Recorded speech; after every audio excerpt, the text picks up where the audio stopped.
This is the DAR Today podcast, and I'm your host, Brooke Bullmaster Stewart. Awe, A-W-E, such a small word for such a large emotion. And awe is what I feel when I look and listen to the amazing award winners at Continental Congress this year. And pride. Don't we always feel so proud of the winners' accomplishments? Listening to them and their deeds help us shift our attention away from ourselves, and it lets us know we are part of something greater. Continental Congress is full of award winners. We're going to talk about the big awards that were given out during the evening sessions and maybe some of the lesser known ones awarded during lunches or ceremonies. And we'll do a bit of a review of a lot of the opportunities that the state societies give you to nibble and mingle with the teas and lunches and brunches from suppers and dinners. You listeners from the Midwest know the difference between those two. Now, onto the awards, and they easily fall into the DAR big three tenets of patriotism, historic preservation, and education. The Patriotism Luncheon is always a daughter's favorite and was attended by over 600 patriotic ladies and gentlemen. The luncheon was hosted by the National Defense Committee and co-hosted by the DAR Service for Veterans, DAR Project Patriot, and the Flag of the United States of America committees. The keynote speaker was Career Ambassador Michele Sison, Assistant Secretary of State for International Operations Affairs. She spoke about patriotic service and the critical role women play around the world, especially in peacekeeping. Ambassador Sison was presented with the National Defense Committee's DAR Distinguished Citizen Medal for over 20 years of service to her country. Several awards were presented on opening night, and I hope you heard last week's podcast. If not, you can always go back and watch it or listen to it. In fact, you can watch or listen to all of the past podcasts, but I digress. On to the awards given out on the other evenings. Education Awards Night recognized many awards. The DAR 2024 Outstanding Teacher of American History was given to Lois McMillan, a high school teacher at Grants Pass High School in Grants Pass, Oregon. She's been an educator for almost 30 years and is passionate about American history, AP government, politics, and world history. I want my students to become the best of American citizens that serve the next generation, she said. She's also the 2018 Grammy Museum's Jane Ortner Education Award recipient for the creation of a 6-lesson unit based on the music of Lin-Manuel Miranda's Broadway hit Hamilton for her 8th grade history class. She also facilitated the teaching of a founding-era curriculum to over 750 Title I schools in 14 cities around the country. She is sponsored by the Rouge Applegate chapter in the Oregon State Society. The Office of the Historian General each year presents the American History Book Awards. The books must be nonfiction, biographies, or historically accurate fiction that focus on American history from the early colonial period, landing at Jamestown, for example, 1607, through the Federalist period, as in Jefferson's first inauguration in 1808. The 2024 adult winner selected is The Complete Victory, Saratoga and the American Revolution by Colonel Kevin Weddle, sponsored by the Governor Nelson Dewey chapter, Maple Bluff, Wisconsin. Weddle is a professor of military theory and strategy at the U.S. Army War College. He's a graduate of West Point and served over 28 years as a combat engineer officer. The children's book winner is, quote, We Fought for Freedom, The Story of Our American Revolution, end quote, written by Tara Ross and illustrated by Kate Sands. The sponsoring chapter is Bitter Root Chapter, Missoula, Montana. This book takes the reader through a story about 16 main events of the Revolutionary War. What a wonderful read for your children, grandchildren, or to donate to a school or library. The 2024 DAR Good Citizen winner was Christina Alexa Gozian. Sponsored by the Rebecca Bryan Boone chapter in the Kentucky State Society, Christina is a graduate of Scott High School in Taylor Mill, Kentucky. She's pursuing a degree in neuroscience from North Kentucky University, where she has been a full-time student since her junior year of high school. Wait, how does that even work? That's a lot of college before college, isn't it? In December, we'll be playing our interview with this amazing and inspiring student, so be on the lookout for that. On Friday night, the Sparkle in Service evening was an opportunity for the Service to America Committee, chaired by Jamie Birchfield, to recognize this year's contest winners, inclusive of the special award presentations by the Franco-American Memorial Committee, chaired by Patty McClay. Saturday night, National Defense Night, is one of my favorites. It never fails to inspire me. The award winners are always amazing. This year, the DAR Patriot Award was presented to keynote speaker Admiral Linda Fagan. She is the Commandant of United States Coast Guard and the first woman to hold this position. The Margaret Corbin Award pays tribute to women in all branches of the military for distinguished military service. The award was presented this year to Colonel Allison Black, United States Air Force retired. The colonel's 32-year career began as an enlisted survival instructor and finished with command of the 1st Special Operations Wing. Colonel Maria Bruton, United States Army Nurse Corps, was honored with the Dr. Anita Newcomb McGee Award, presented annually to the Army Nurse of the Year. The History of Dr. McGee is a podcast unto itself, and I seriously suggest you look her up on the DAR website, or wait for the podcast. The National Outstanding DAR Service for Veterans Award recipient and National Outstanding Veteran Volunteer were also honored. Now, I want to tell you about someone so special, and that someone is Elsie Van Beek. She's the Outstanding Youth Volunteer Award winner. The award is given annually to a volunteer between the ages of 14 and 21 who provides outstanding or unusual service for veterans. Elsie was nominated by the Mary Chilton chapter, Sioux Falls, South Dakota.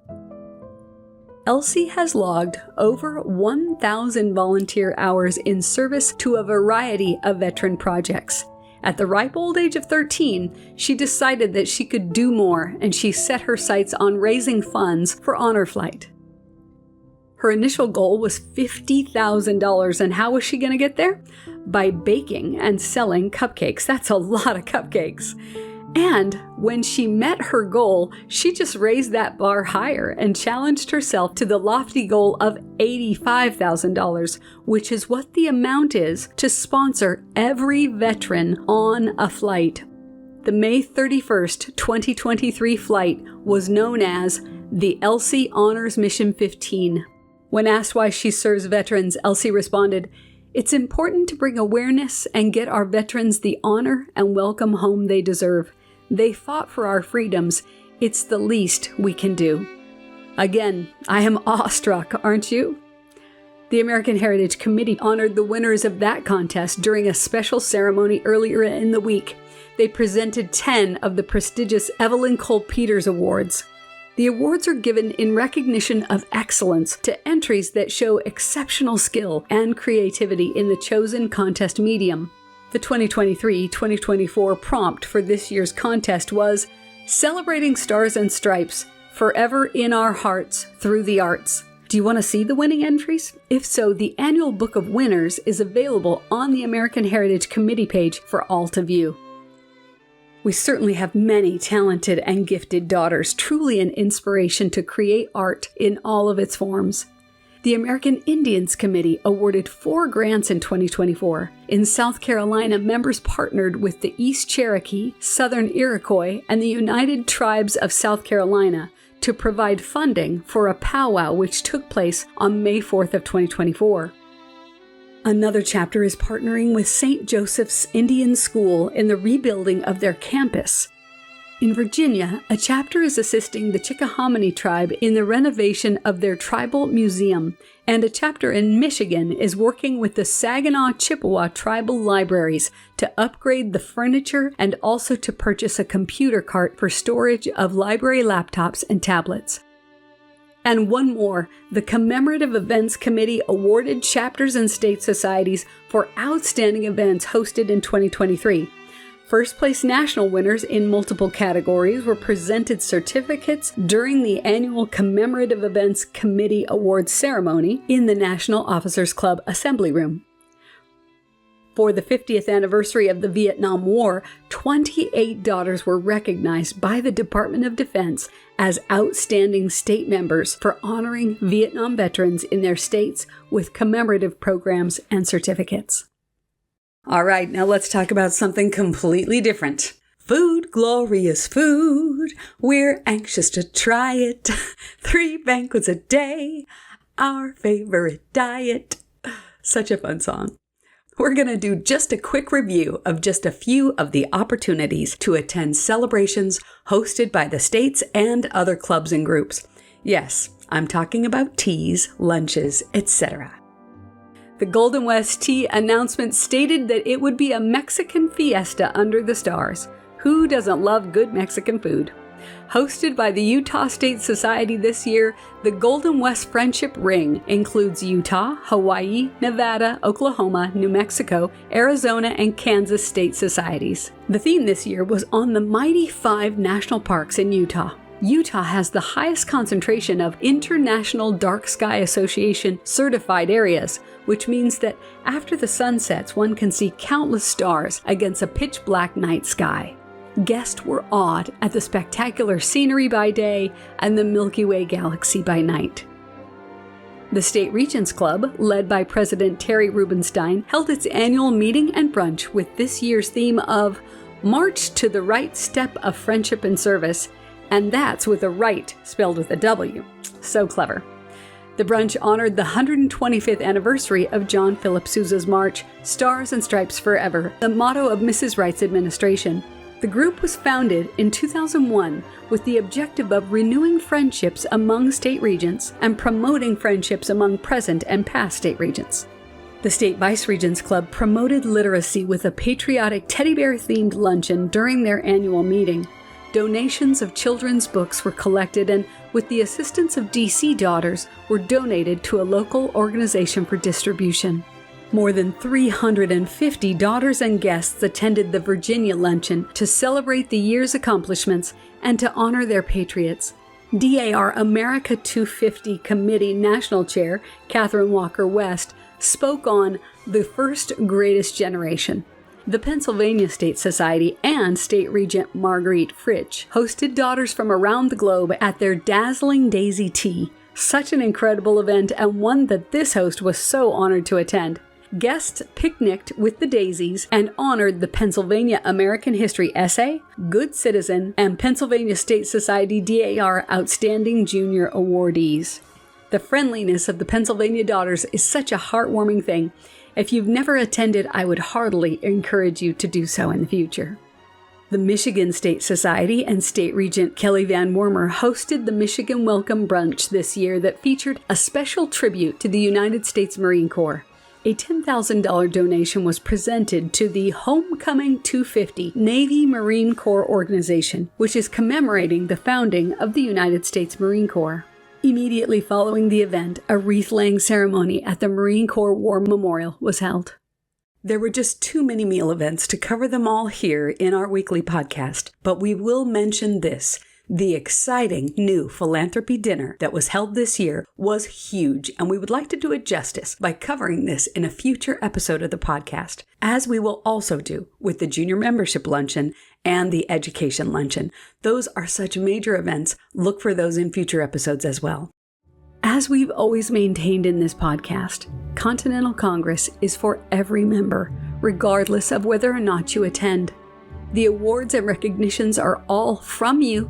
Patty from Cincinnati and Alice from Dallas, from you, the membership, from your national and state societies.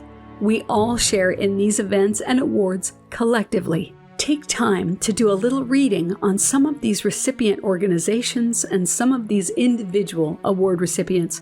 Talk about this information with your chapters and communities.